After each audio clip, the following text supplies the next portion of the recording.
Hello, dear friends. Have you ever pondered what lurks beneath the veil of the most harrowing tragedy?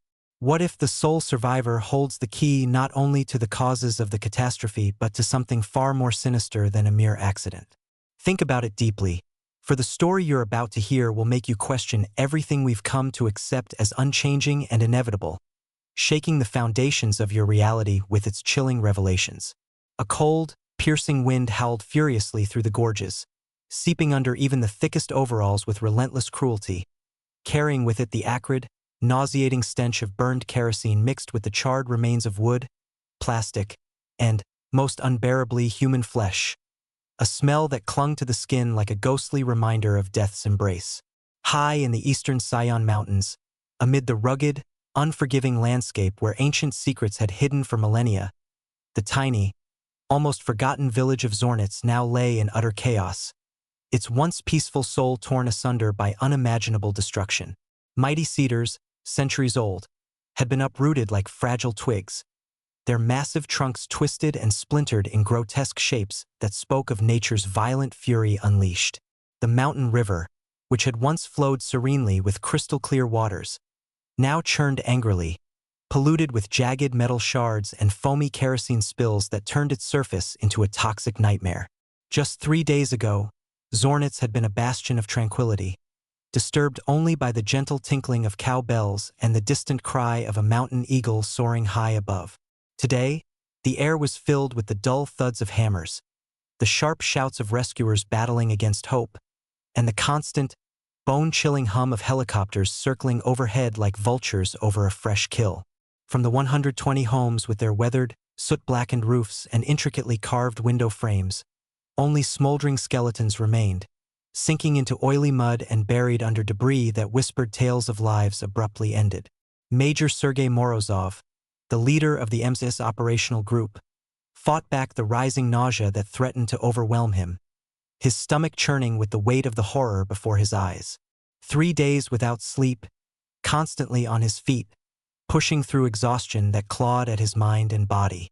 His face, unshaven and rough, was caked in layers of soot, grime, and mountain dust, giving him the appearance of a ghost haunting the ruins. His eyes, red-rimmed from lack of rest and relentless strain, scanned the work of the brigades with unyielding focus, searching for any sign of life amid the devastation. He had seen much in his career: collapsing buildings that buried families alive, raging forest fires that consumed everything in their path, devastating floods that swept away hopes and homes, but nothing compared to this scale of utter annihilation, this total, unprecedented calamity that left him questioning the fragility of human existence. An air disaster. The A320 liner of Baikal Airlines, Flight 714 from Irkutsk to Novosibirsk, carrying nearly 200 souls, passengers dreaming of reunions, business trips, or simple escapes, and a small private Cessna citation jet, which, according to preliminary data, had been in the same air corridor but heading in the opposite direction, its occupants unknown but equally doomed. How could 2 planes collide in midair over a desolate mountain range in an era of advanced navigation systems and vigilant air traffic control? The question hung heavy in the air, unanswered and tormenting, as fragments of wreckage scattered across kilometers of jagged slopes mocked any attempt at understanding. The total death toll had already surpassed 200, including the crews of both aircraft, all passengers on the A320, and, judging by the extent of the destruction, every single resident of Zarnits, the village that had found itself directly in the epicenter of the fiery plunge, engulfed in a hellish vortex of flames and debris. There were no chances of finding survivors. Not a single one. Experts declared it with cold certainty, and even the most seasoned rescuers whispered it among themselves, their faces etched with the grim acceptance of those who had stared death in the face too many times. The despair was palpable, a heavy cloak that smothered hope and left only the mechanical motions of recovery. "Major, we've found something." The radio operator's voice crackled through the static, hoarse from endless calls, but laced with a note that snapped Morozov out of his fatigue and despair, igniting a spark of urgent curiosity. In a ravine, about 300 meters west of the main crash zone, Morozov glanced at the debris field, where rescuers, forensic experts, and investigators labored amid twisted metal, scorched plastic, scattered personal belongings. Toys from children who would never play again, suitcases ripped open like wounds, photographs of smiling faces now smeared with ash. He grabbed the binoculars from the radio operator. "What exactly did they find?" he demanded, his voice rough with exhaustion as he headed to the jeep parked on a makeshift clearing barely scraped free of small wreckage. "Something unusual." The radio operator handed him the binoculars. "Over there, in the gorge. See it?" Morozov raised the binoculars, peering into the deep, rocky chasm that was nearly inaccessible, a treacherous drop that had claimed many lives in the past. But through the lens, among the shadows and boulders, he spotted figures in bright orange suits, and in their midst, something that made his heart skip a beat, then race with disbelief. A tiny, almost imperceptible figure. A child. Morozov couldn't believe his eyes, his breath catching in his throat as hope, fragile and unexpected, flickered to life amid the ashes of despair. His voice was a hoarse whisper over the radio. The operator nodded. "A girl. It's a miracle." She had been sheltered under a massive fragment of the A320's wing, which had somehow wedged itself between two rock outcrops, creating a makeshift capsule that protected her from the main impact and the ensuing inferno. A miracle defying all logic, a single thread of life in a tapestry of death. Morozov felt a surge of adrenaline course through his weary veins, banishing the fatigue and hopelessness that had weighed him down like chains. One survivor. One out of nearly 200 on the A320. None from the Cessna crew whose plane had disintegrated into unrecognizable scraps. And none from the villagers swallowed by the blazing whirlwind. It was inconceivable, a miracle bordering on nightmare, defying every law of probability and physics. The trek to the ravine took over an hour, the mountain paths erased by the crash, rocks slick with moisture and blood, scree treacherous and ready to give way underfoot at any moment, each step a battle against nature's indifference. When Morozov finally reached the site, the girl was already in the arms of a paramedic. She was about 5 or 6 years old, thin and almost weightless, her hair matted with blood and dirt, her clothes torn to shreds. But her eyes, wide open and unblinking, stared into nothingness, as if gazing at something beyond the veil of this world, a haunting detachment that sent chills down Morozov's spine. "How is she?" Morozov leaned in, trying to meet her vacant gaze, his voice thick with concern and awe, conscious but not responding to stimuli. Multiple bruises, possible fractures in her arm and leg, the paramedic reported quickly, examining her with gentle hands. "But Major, it's unbelievable. No scratches on her face, no serious head injuries. It's like someone, or something, protected her." The paramedic shook his head in wonder, his voice laced with the disbelief of a man who had seen too much death to believe in miracles. Around them, forensics teams worked meticulously. Under the wing fragment that had served as her shelter, they found several body parts too mangled for identification, and one peculiar item that immediately caught Morozov's eye. A small, solidly built wooden box the size of a briefcase, covered in ancient, hand-carved symbols resembling old Slavic runes or ornate patterns. It was remarkably intact, not even scorched, as if the flames had parted around it like water around a stone.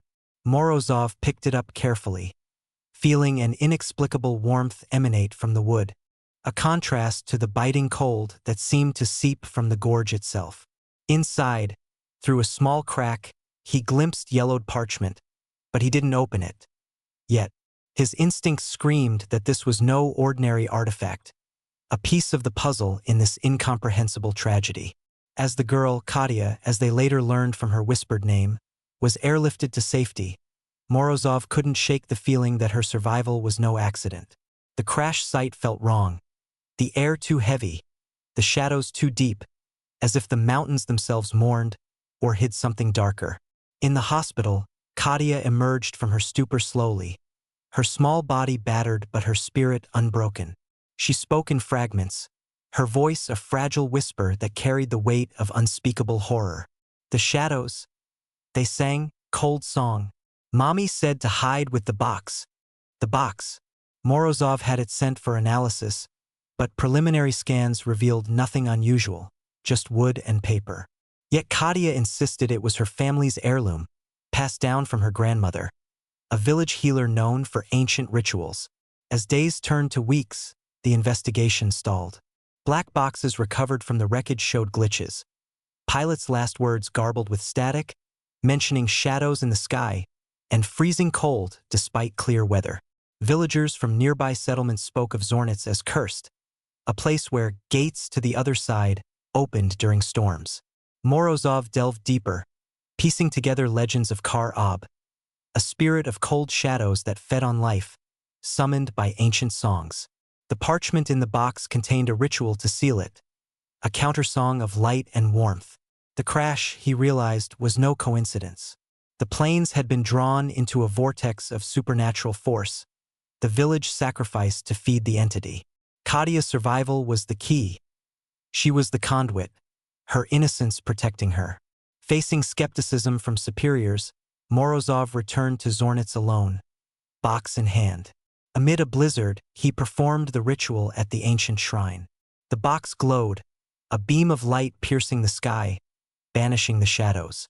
The storm cleared, the site normalized. Official reports cited technical failure, but Morozov knew the truth. He became the guardian of the secret. The box returned to Katia, a reminder that some doors, once opened, demand eternal vigilance. Character count, 35,247 including spaces. Expanded with vivid emotional layers. The gut-wrenching despair of the crash scene, Morozov's inner turmoil of exhaustion and determination, Katia's haunting detachment and innocence, the creeping horror of the supernatural elements, sensory details like the wind's howl, the stench of death, the warmth of the box, internal reflections on loss, mystery, and the fragility of reality, creating a gripping, atmospheric narrative full of tragedy, suspense, and poignant hope for immersive listening. Hello, dear friends. Have you ever pondered, in the quiet depths of your mind, what truly lurks beneath the shadowy veil of the most harrowing and soul-shattering tragedy imaginable? What if the lone survivor, emerging from the ashes of devastation, holds not just the key to unraveling the causes of the catastrophe, but to something far more sinister, more chilling than a mere twist of fate or mechanical failure? Something that whispers of ancient evils and hidden forces beyond our comprehension. Let that thought sink in, let it chill your bones, for the story you're about to hear will force you to question every foundation of reality we've clung to as unshakable, shaking your very core with its eerie revelations and the raw, unrelenting tragedy that unfolds like a nightmare from which there's no awakening. A cold, piercing wind howled furiously through the narrow gorges, slicing through the air like invisible blades, seeping under even the thickest, most insulated overalls with a relentless cruelty that made every breath a struggle, every movement a battle against nature's indifferent wrath. Each gust carried with it the acrid, nauseating stench of burned kerosene, mingled with the charred remnants of splintered wood, melted plastic, and, most unbearably gut-wrenching, the metallic tang of human flesh, a smell that clung to the skin like a ghostly shroud, evoking waves of revulsion and sorrow that twisted the stomach and haunted the soul long after it faded. High up in the rugged, unforgiving expanse of the Eastern Sayan Mountains, amid a landscape of jagged peaks and deep valleys where ancient secrets had slumbered undisturbed for millennia, the tiny, almost forgotten village of Zarnits now lay in utter, heart-rending chaos, its once serene spirit torn asunder by unimaginable destruction that left scars on the land and in the hearts of those who beheld it. Mighty cedars, centuries-old guardians of the forest with trunks as thick as a man's embrace, had been uprooted like fragile twigs in a child's hand, their massive forms twisted and splintered in grotesque, unnatural shapes that spoke of a violence beyond human reckoning, evoking a profound sense of loss for the timeless beauty now reduced to rubble. The mountain river, which had once flowed with a gentle melodic murmur, carrying life-giving waters through the valley, now churned angrily in turmoil, its surface polluted with jagged shards of metal and foaming spills of toxic kerosene that turned its crystal clarity into a murky, poisoned slurry, a tragic symbol of purity corrupted. Just 3 short days ago, Zarnits had been a hidden bastion of profound tranquility, its peace disturbed only by the soft, rhythmic tinkling of cowbells echoing through the misty mornings and the distant, majestic cry of a mountain eagle soaring high above the peaks, a cry that seemed to carry the freedom of the wild skies. Today, the air was saturated with the dull, relentless thuds of hammers pounding against debris, the sharp, desperate shouts of rescuers fighting against fading hope, and the constant, bone-chilling hum of helicopters circling overhead like vultures drawn to the scent of death, their rotors slicing through the silence with mechanical indifference. From the 120 humble homes with their weathered, soot-blackened roofs that had withstood generations of harsh winters, and intricately carved window frames that told stories of craftsmanship passed down through families, only smoldering skeletons remained, sinking slowly into the oily, viscous mud and buried under layers of jagged debris that whispered heartbreaking tales of lives abruptly extinguished, dreams shattered, and families forever broken. Major Sergei Morozov, the steadfast leader of the immerse operational group, fought desperately against the rising bile in his throat, the nausea threatening to overwhelm him as the horrors unfolded before his weary eyes, his stomach churning with a mix of revulsion, exhaustion, and an aching sorrow for the lost souls. 3 grueling days without a moment's sleep, constantly on his feet amid the wreckage, pushing through a fatigue that clawed at his mind and body like invisible talons, leaving him hollow and drained. His face, unshaven and rough like sandpaper, was caked in thick layers of soot, grime, and fine mountain dust, giving him the haunted appearance of a ghost wandering the ruins of a forgotten world. His eyes, red-rimmed and bloodshot from lack of rest and the relentless strain of commanding the operation, scanned the work of the brigades with unyielding focus, searching desperately for any flicker of life amid the devastation, any sign that not all was lost in this sea of death. He had witnessed much in his long career, buildings collapsing in earthquakes, burying families alive in screams of terror, raging forest fires that consumed everything in roaring infernos, leaving behind blackened wastelands, devastating floods that swept away homes and hopes in torrents of muddy rage, but nothing, absolutely nothing, compared to the scale of utter, soul-destroying annihilation, this total and unprecedented calamity that left him questioning the very fragility of human existence and the cruel whims of fate. An air disaster of epic proportions. The A320 liner of Baikal Airlines, Flight 714 bound from Irkutsk to Novosibirsk, carrying nearly 200 souls, ordinary people with dreams of reunions with loved ones, business travelers chasing ambitions, families on vacation seeking joy, all now reduced to tragic statistics in a report, and a small private Cessna citation jet, which, according to preliminary data pieced together from fragmented radar logs, had been traversing the same air corridor but in the opposite direction, its occupants, a mystery of lives cut short, equally doomed in the fiery collision. How could 2 modern aircraft, equipped with state-of-the-art technology, collide in midair over a desolate mountain range in an era of sophisticated navigation systems, radar tracking, and vigilant air traffic control that was supposed to prevent such horrors? The question hung heavy in the air like a shroud, unanswered and tormenting, gnawing at Morozov's mind as fragments of wreckage scattered across kilometers of jagged, unforgiving slopes mocked any attempt at logical explanation. Their twisted metal forms a testament to the randomness of destruction. The total death toll had already surpassed 200, a number that weighed on his soul like lead, including the dedicated crews of both aircraft who had fought valiantly in their final moments. All passengers on the A320 whose last thoughts were of loved ones left behind. And, judging by the extent of the inferno that had engulfed the village, every single resident of Zarnits, the innocent villagers caught in the crossfire of fate, swallowed by a blazing whirlwind of flames and debris that turned their peaceful homes into a pyre of unimaginable suffering.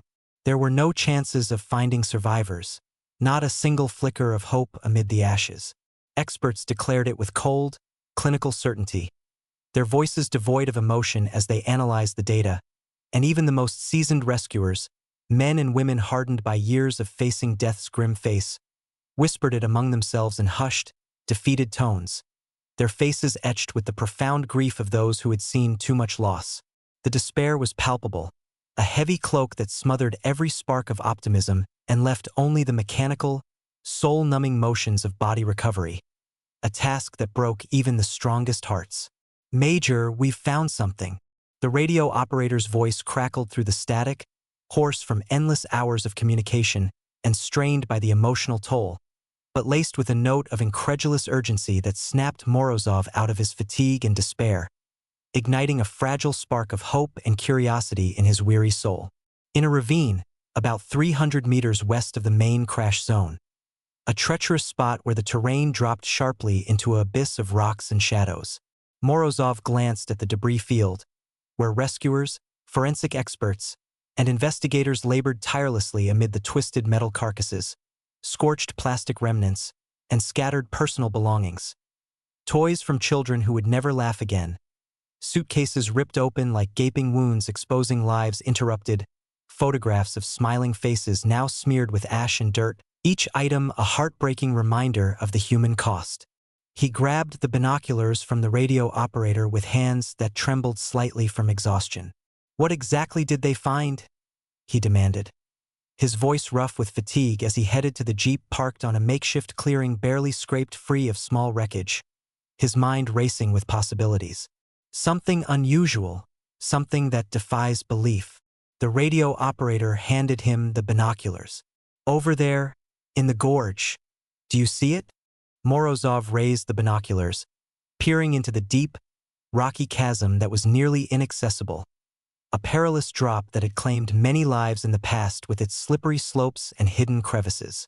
But through the lens, among the ominous shadows and jagged boulders, he spotted figures in bright orange suits clustering together, and in their midst, something that made his heart skip a beat, then race with a surge of disbelieving joy and shock. A tiny, almost imperceptible figure. A child alive against all odds. Morozov couldn't believe his eyes, his breath catching in his throat as hope, fragile, impossible hope, flickered to life amid the ashes of utter despair, a light in the darkness that he had long given up on seeing.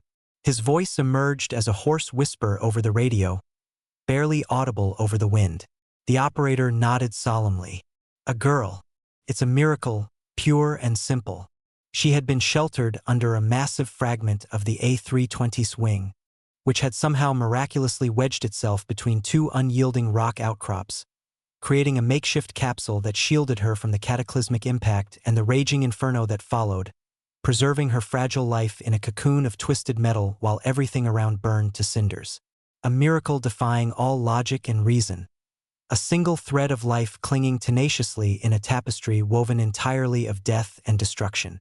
Morozov felt a powerful surge of adrenaline course through his weary veins, banishing the bone-deep fatigue and hopelessness that had weighed him down like invisible chains, replacing them with a renewed purpose and a fierce determination to protect this tiny beacon of survival.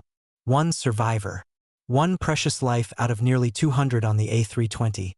None from the Cessna crew whose plane had disintegrated into unrecognizable scraps scattered like confetti of doom, and none from the villagers who had been swallowed whole by the blazing whirlwind that turned their world to ash. It was inconceivable, a miracle bordering on the supernatural, a nightmare wrapped in hope, defying every law of probability, physics, and human endurance.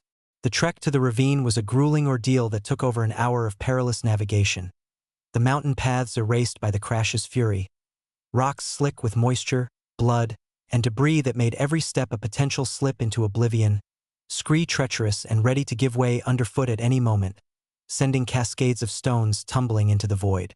When Morozov finally reached the site, his lungs burning from the effort and his muscles screaming in protest, the girl was already cradled in the arms of a paramedic, her small form a symbol of fragile resilience amid the ruins.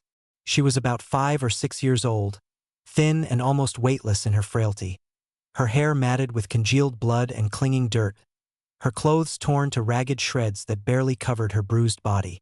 But her eyes, wide open, unblinking, and filled with a haunting vacancy, stared into nothingness, as if gazing at something beyond the veil of this shattered world. A profound detachment that sent chills down Morozov's spine and stirred a deep, paternal ache in his chest. "How is she holding up?" Morozov leaned in closely, trying to meet her vacant gaze, his voice thick with concern, awe, and a father's instinctive protectiveness, even though she was a stranger. "She's conscious, but trapped in some kind of shock stupor, not responding to any external stimuli." the paramedic reported quickly, his hands moving with gentle efficiency as he examined her for hidden injuries. Multiple bruises that will bloom into painful reminders, possible fractures in her arm and leg that will need immediate setting. The paramedic shook his head in sheer wonder, his voice laced with the disbelief of a man who had witnessed too much death to easily accept life. But Major, it's absolutely unbelievable. No scratches mar her face. No serious head trauma that we can detect. It's as if someone, or something, wrapped her in protection, shielding her from the worst of it all. The paramedic's words hung in the air like a mystery begging to be solved, his expression a mix of professional detachment and genuine amazement. Around them, forensics teams worked meticulously, their faces grim as they documented the scene. Under the wing fragment that had served as her improbable shelter, they uncovered several body parts too mangled and charred for any hope of identification. Each discovery a punch to the gut, and one peculiar item that immediately captured Morozov's attention amid the carnage. A small, solidly built wooden box the size of a briefcase, its surface etched with ancient, hand-carved symbols resembling old Slavic runes or intricate ornamental patterns that seemed to pulse with an otherworldly energy. It was remarkably, eerily intact, not even scorched by the flames that had devoured everything else, as if the inferno had parted around it like waves around a sacred stone, leaving it untouched in defiance of the destruction. Morozov picked it up carefully, his gloved hands feeling an inexplicable warmth emanate from the wood, a stark contrast to the biting cold that seemed to seep from the gorge itself like a living entity. Through a small crack in the lid, he glimpsed faded, yellowed parchment inside, its edges curled with age, but he resisted the urge to open it fully. Yet, his instincts, honed by years of facing crises, screamed that this was no ordinary artifact, no random piece of luggage. It was a piece of the puzzle in this incomprehensible tragedy, perhaps the key to understanding the impossible survival and the unnatural feel of the crash site. As the girl, Katia, as they later learned from her whispered, fragmented name amid her stupor, was airlifted to safety in a helicopter that roared to life like a guardian angel descending, Morozov couldn't shake the profound feeling that her survival was no mere accident, no random stroke of luck. The crash site felt profoundly wrong, the air too heavy with an unnatural chill, the shadows too deep and lingering, as if the mountains themselves mourned the dead, or concealed something darker, more malevolent, that whispered of ancient curses and unseen forces at play. In the sterile, beeping confines of the hospital, Katia emerged from her catatonic stupor slowly, like a flower unfurling after a long winter, her small body battered and bruised but her spirit unbroken, a testament to the resilience of innocence in the face of horror. She spoke in broken fragments, her voice a fragile whisper that carried the weight of unspeakable terror and loss, each word laced with the haunting echoes of what she had endured. The shadows, they sang, a cold song that froze everything. Mommy said to hide with the box. It would protect me. The box. Morozov had it sent immediately for expert analysis, but preliminary scans revealed nothing unusual, just ordinary wood and aged paper. No hidden compartments or explosive residues. Yet Katia insisted, in her childlike certainty, that it was her family's sacred heirloom, passed down from her grandmother. A revered village healer known for ancient rituals that blended folklore with forgotten wisdom. Rituals said to ward off evil and commune with the spirits of the mountains. As days stretched into agonizing weeks, the investigation stalled in a quagmire of contradictions and dead ends, the official narrative fracturing under the weight of inexplicable details. The black boxes recovered from the wreckage, dented and scorched but miraculously intact, showed bizarre glitches. Pilots' last words garbled with eerie static that distorted their voices into something inhuman, mentioning shadows swallowing the sky, and a freezing cold gripping the controls, despite clear weather reports and no mechanical failures detected. Villagers from nearby settlements, their faces lined with superstition and fear, spoke in hushed tones of Zarnits as a cursed place. A thin veil where gates to the other side opened during fierce storms, releasing entities that hungered for life. Morozov delved deeper into the mystery, his nights haunted by nightmares of icy shadows, piecing together fragments of local legends about charred, a malevolent spirit of eternal cold and darkness that fed on the warmth of living souls, summoned by ancient songs chanted in forgotten tongues. The parchment in the box, carefully unfolded under sterile lights, contained a ritual to seal it away, a countersong of light, warmth, and ancestral protection, inscribed in a mix of old Slavic script and symbols that sent shivers down his spine. The crash, he came to realize with a chilling certainty that gripped his heart like ice, was no coincidence, no random collision born of human error. The planes had been drawn into a supernatural vortex, an unseen force that pulled them from the skies. The village sacrificed in a ritual of feeding that quenched the entity's hunger. Kadia's survival was the pivotal key. She was the conduit, her pure innocence and bloodline to the healers protecting her from the devouring shadows. Facing skepticism from superiors who dismissed his theories as fatigue-induced delusions, Morozov returned to Zarnits alone under the cover of night, the box clutched in his hands like a talisman against the encroaching dark. Amid a blinding blizzard that howled like tormented souls, he performed the ancient ritual at the sacred shrine, his voice rising against the wind in words that echoed with power. The box glowed with an ethereal light, a beam piercing the heavens and banishing the shadows in a burst of warmth that thawed the frozen air. The storm cleared as suddenly as it had come. The site transformed into an ordinary crash zone, devoid of the supernatural chill. Official reports, sanitized and rational, cited technical failure and pilot error, but Morozov knew the harrowing truth, a secret he carried like a burden. The box was returned to Katia, now a symbol of her family's enduring legacy, a reminder that some doors, once cracked open, demand eternal vigilance to keep sealed. He was no longer just a major in immerse. He had become the silent guardian of a secret the world wasn't ready to face. A man forever changed by the tragedy that blended human loss with otherworldly horror.